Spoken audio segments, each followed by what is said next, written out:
নমস্কার বন্ধুরা, রিঙ্কুর রান্নায় সকলকে স্বাগত। আজ আমি বানাতে চলেছি চিংড়ি ভাপা।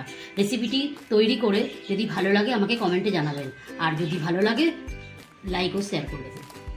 প্রথমে একটি বাটিতে জল উষ্ণ গরম করে নেবো, নিয়ে গ্যাসটি নিভিয়ে দেবো। আমি আজকে 200 গ্রাম চিংড়ি নিয়েছি। চিংড়িগুলো সাইজ দেখেই বুঝতে পারছেন, আমি ছাড়িয়ে মাথা লেজা সব ছাড়িয়ে আমার এই সাইজে এসে দাঁড়িয়েছে। উষ্ণ গরম জল করেছি, তার মধ্যে আমি সানরাইজ সর্ষে পেস্ট পাউডারটা মেশাবো, 2-3 চামচ দেবো। হলুদ গুঁড়ো মেশাবো, লঙ্কার গুঁড়ো মেশাবো, নুন দেবো,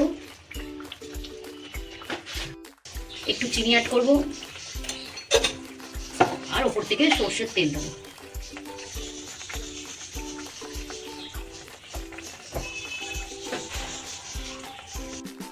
ভালো করে পেস্টটা ভালো করে নাড়িয়ে দিয়ে এর মধ্যে আমি আমার আগে থেকে মেখে রাখা নুন হলুদ দিয়ে চিংড়ি মাছটা এর মধ্যে ছেড়ে দেবো।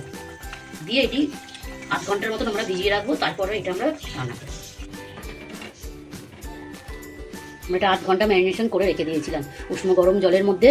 সর্ষে গুঁড়ো, হলুদ, লঙ্কার গুঁড়ো, নুন, একটুখানি সামান্য চিনি আর সর্ষের তেল দিয়ে এটা আমরা এবার বসিয়ে দিয়েছি।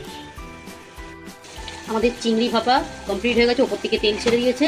এবার আমি ওপর থেকে আরেকটু সর্ষের তেল এর মধ্যে অ্যাড করে দেবো।